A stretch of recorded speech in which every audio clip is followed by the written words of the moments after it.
Hello दोस्तों, तो आज हम लोग चंद्रयान के बारे में बात करेंगे। चंद्रयान का ये पूरा वीडियो देखिएगा क्योंकि चंद्रयान का पूरा प्रोसेस बताएंगे, शुरुआत से लेके कैसे उसके पिछवाड़ा में आग लगा देते हैं और कैसे चंद्रयान चंद्रमा पे लैंड करेगा, उसका लैंडर रोवर, ये पूरा हम बताएंगे। मेरे पास कोई डिजिटल बोर्ड तो है नहीं, इसलिए चलना पड़ेगा, जो बोर्ड है उसी बोर्ड पर बताएंगे। मतलब मेरा कॉपी वाला बोर्ड है तो उसी पर हम पूरा डिटेल बताएंगे, शुरुआत से लेकर अंत तक। उसका लॉन्चर में कौन कौन सा पार्ट्स होता है और कैसे काम करता है, कब कितने किलोमीटर पर लॉन्चर अलग होता है, क्रायोजेनिक इंजन कब अलग होता है, कितना वजन रहता है, क्या रहता है उसमें, S200 क्या होता है, सारा चीज के बारे में इस वीडियो में डिस्कस करेंगे। मतलब एकदम फुल सॉल्यूशन है ये वीडियो, तो ये वीडियो स्किप नहीं कीजिएगा, पूरा वीडियो देखिएगा। अगर आपको चंद्रयान का पूरा मतलब आपको जानना है, समझना है, तो पूरा ये वीडियो जरूर देखिएगा। तो चलते हैं सीधा हम अपने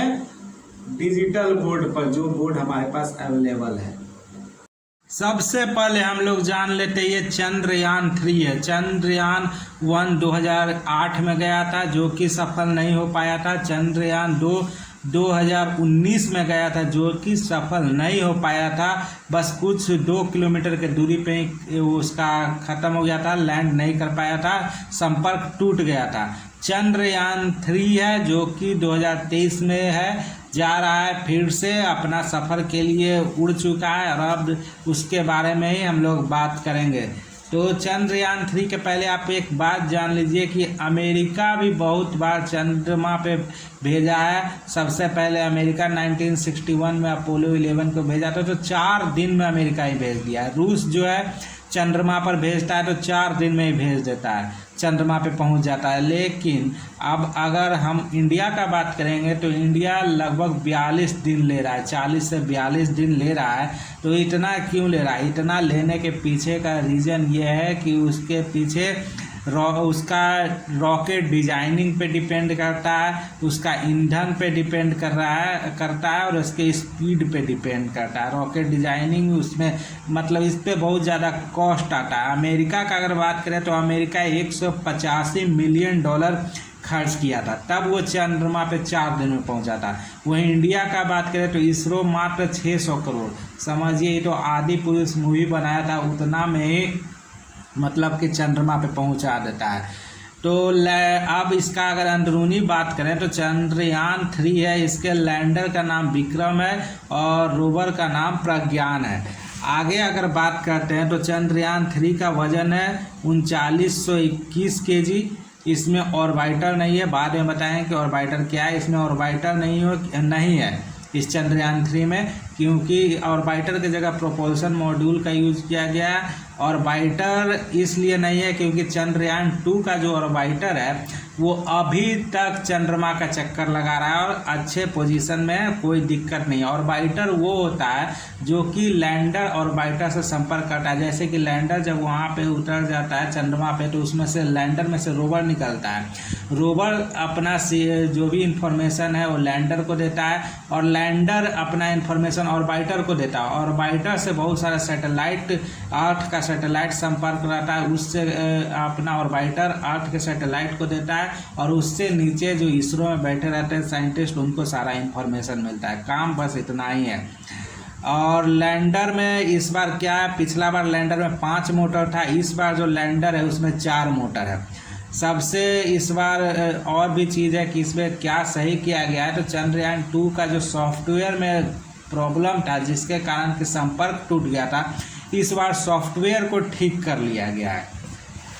आगे अब बात करते हैं चंद्रयान में क्या क्या होता है। तो चंद्रयान में 3 चीज़ होता है चंद्रयान 3 में। इसमें एक लॉन्चर है, ऑर्बिटर है, लैंडर है, रोवर है।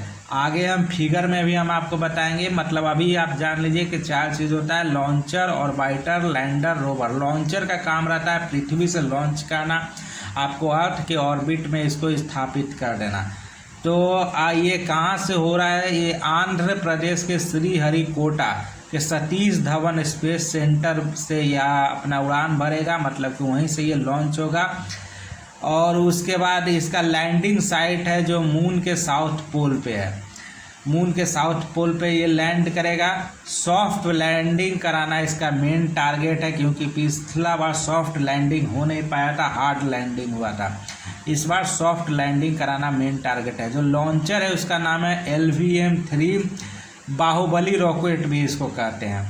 S-200 रॉकेट भी है। इसमें बहुत सारे लॉन्चर होता है। पहले SLV होता था, PSLV होता था, SSLV होता था, GSLV Mark 3 होता था, और इस बार जो लॉन्चर है वो उसका नाम है बाहुबली है, LVM-3। इसका फुल फॉर्म है लॉन्च व्हीकल मार्क 3, LVM का फुल फॉर्म।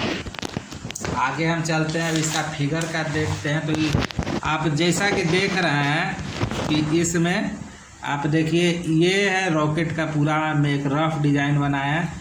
इसमें 3 पार्ट होता है, 1 2 3 यहाँ पे, और ये क्रायोजेनिक इंजन है और मेन इनकैप्सुलेटेड असेंबली। इसी में लैंडर और रोवर रहता है, मेन यही चीज़ है, ऊपर वाला ये चीज़ टिप। जो S-200 स्टेज है नीचे का, ये शुरुआती है, और बीच का ये S-200 है, इसमें सॉलिड फ्यूल रहता है। ये भी S-200 है, इसमें भी सॉलिड फ्यूल रहता है। और जो बीच का है L-110 स्टेज है, इसमें लिक्विड फ्यूल रहता है। ये ऊपर का क्रायोजेनिक इंजन है, C-25 स्टेज इसको कहते हैं, क्रायोजेनिक इंजन है। इसमें आप C-20 कहते हैं। क्रायोजेनिक इंजन में जो है अभी तक पूरे वर्ल्ड में मात्र 6 देश ही बनाया चुका है, जिसमें एक भारत भी है। ऊपर का इनकैप्सुलेटेड असेंबली है प्लेलोड फायरिंग के साथ। इसी में आपका मेन इसी को भेजना है, लैंडर रोवर इसी में रहता है, लैंडर और लैंडर के अंदर रोवर रहता है। आप देखिए कि इसमें क्या है, S-200 जो है, इसमें ये दोनों साइड S-200 इसमें सॉलिड फ्यूल रहता है, सॉलिड ईंधन। और इसका आप पूछेगा वजन कितना रहता है, तो वजन रहता है 205 टन। हाइड्रोक्साइल टर्मिनेटेड पॉलीब्यूटाडीन इसमें रहता है। ये दोनों सॉलिड फ्यूल इसमें रहता है, इसमें और इसमें। और बीच में लिक्विड फ्यूल रहता है L-110। इसमें आपको तरल ईंधन रहता है नाइट्रोजन टेट्राऑक्साइड, और इसका वजन जो रहता है 115 टन रहता है। तीसरा है इसमें आप यहाँ पे cryogenic engine C-20। Cryogenic engine का अगर बात करें तो ये 28 टन इसका वजन रहता है, क्रायोजेनिक इंजन का। अब हम बात करते हैं इसके फिर परफॉर्मेंस का। तो आप जैसा कि हम अभी आपको बताइए, S-200 में ठोस ईंधन रहता है 205 टन।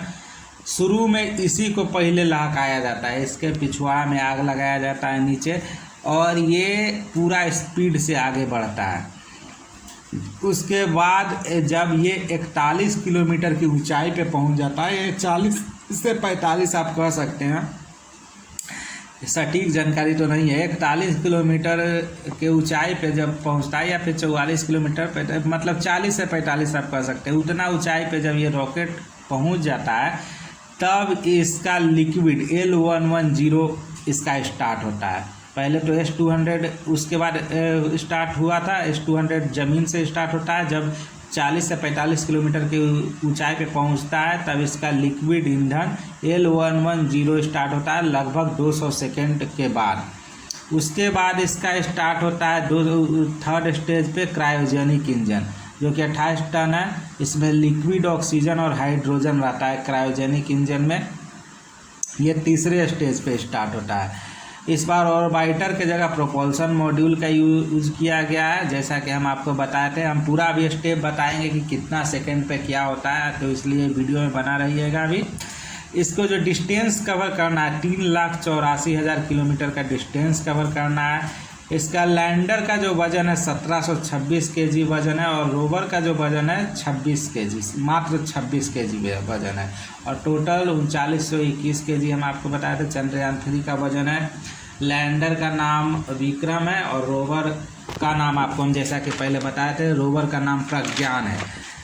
आगे अब चलते हैं इसका शुरुआत में। तो शुरुआत जब होता है, जब इसमें आग लगता है, तो 1627 किलोमीटर प्रति घंटा के रफ्तार से S-200 में आपको रॉकेट पूरा स्पीड में जाता है। S-200 जो ये आपका S-200 है, ये 1627 किलोमीटर प्रति घंटा के रफ्तार से ये हवा में सीधे एकदम निकलता है। जब 108 सेकेंड जब हो जाता है, 108 सेकेंड, वही 108 या 200, 150, 200, मतलब उसी के आसपास में जब होता है, और 45 किलोमीटर की ऊंचाई पे जाने के बाद L110 जो बीच का है, L110 में आग लगता है और L110 आपको वहाँ से आगे बढ़ता है और इसका स्पीड तब तक हो जाता है 6437 किलोमीटर प्रति घंटा बढ़कर। उसके बाद 127 की सेकेंड पर दोनों बूस्टर अलग हो जाता है। जो बूस्टर जो रहता है 127 सेकेंड पर, बूस्टर कहने का मतलब है कि S200 बूस्टर है, S200 दोनों तरफ से अलग हो जाता है और जो बीच का लिक्विड ईंधन है वही आगे ले जाता है। अब इसका हाइट जो रहता है 62 किलोमीटर और स्पीड बढ़ के 7000 किलोमीटर प्रति घंटा का रफ्तार हो जाता है। 195 सेकेंड जब हो जाता है तो 195 सेकेंड पर इसका हाइट 115 किलोमीटर पहुंच जाता है और स्पीड बढ़ के 9216 किलोमीटर प्रति घंटा पहुंच जाता है। तब चंद्रयान 3 का हीट शील्ड अलग हो जाता है और खुले आसमान में जो ऊपर का है ये हीट शील्ड से जो पैक रहता है, इनकैप्सुलेटेड असेंबली जो प्लेरोड रहता है, ये पूरा हट जाता है और बीच का जो लैंडर और रोवर लैंडर दिखने लगता है, लैंडर पूरा एकदम ओपन हो जाता है इतना ऊंचाई पे जाने के बाद। उसके बाद 306 सेकंड का बात करें तो 306 सेकंड पे जब हो जाता है तो लिक्विड इंजन इसका अलग हो जाता है। पहले तो बूस्टर अलग हुआ था, अब लिक्विड इंजन भी 306 सेकंड पे अलग हो जाता है और इसका तब तक हाइट हो जाता है 175 किलोमीटर और स्पीड बढ़ के हो जाता है 16643 किलोमीटर प्रति घंटा। फिर 308 सेकंड पर क्रायोजेनिक इंजन जो है वो स्टार्ट हो जाता है 2 सेकंड के बाद और इसका स्पीड बढ़ के तब हो जाता है 16636 किलोमीटर प्रति घंटा और ये 308 सेकंड से लेकर 954 सेकंड तक क्रायोजेनिक इंजन ही इसको आगे का सफ़र तय करता है। चंद्रयान को लेकर जाता है क्रायोजेनिक इंजन 954 सेकंड पर। 954 सेकंड पर क्रायोजेनिक इंजन बंद हो जाता है और तब तक इसका स्पीड बढ़ के हो जाता है 36,871 किलोमीटर प्रति घंटा। 969 सेकेंड पर क्रायोजेनिक इंजन भी अलग हो जाता है और चंद्रयान को अर्थ के ऑर्बिट में जाकर स्थापित कर देता है और इसके बाद फिर इसका पैनल खुल जाता है, सौर पैनल खुल जाता है और जिससे कि वो अब सौर ऊर्जा से फिर आगे चलता है और चंद्रयान अर्थ के ऑर्बिट के चारों ओर चक्कर लगाने लगता है। अब आप कैसे अब इसका ऑर्बिट में चंद्रयान यहाँ स्थापित हो गया। मान लीजिए अर्थ है, इसका ये ऑर्बिट है, इसको ऑर्बिट में स्थापित हो गया और यहाँ मून पे जाना है तो पहले क्या करेगा, पहले इसका ऑर्बिट में चक्कर लगाएगा, धीरे धीरे धीरे धीरे चक्कर लगाते लगाते दूर होते जाता है। दूर होते होते जब पूरा दूर हो जाता है तब क्या करता है, दूर होते ये बिगा जाता है इसमें चंद्रमा के कक्षा में, चंद्रमा के ऑर्बिट में और धीरे धीरे फिर चंद्रमा का चक्कर लगाने लगता है और चंद्रमा का चक्कर लगाते लगाते ये नज़दीक जाते जाता है, नज़दीक जाते जाते जाते जाते अंतिम में ये चंद्रमा पर लैंड कर जाता है। चंद्रमा पे लैंड करने के बाद ये लैंडर यहाँ पे लैंड करता है और लैंडर लैंड करने के बाद लैंडर ओपन होता है और उसमें से रोवर बाहर निकलता है और रोवर यहाँ पे पूरा चंद्रमा के सतह का ये जांच पड़ताल करता है, उसका वातावरण का, वहाँ पे पानी का और वहाँ पे पर्यावरण का, ये सारा चीज़ का वहाँ जांच करता है और ये रोवर फिर अपना रिपोर्ट देता है लैंडर को। लैंडर जो ऑर्बिटर है जो चारों तरफ घूमते रहता है, इस ऑर्बिटर में कोई रिपोर्ट देता है। ऑर्बिटर फिर यहाँ पे अर्थ के सैटेलाइट पे देता है, अर्थ का बहुत सारा सैटेलाइट होता है जो ऑर्बिटर पे घूमते रहता है, इसको देता है। फिर यहाँ से फिर नीचे इसरो को, नीचे जो धरती पे बैठा रहता है इसरो के आपको इसरो में भेज देता है सारा रिपोर्ट।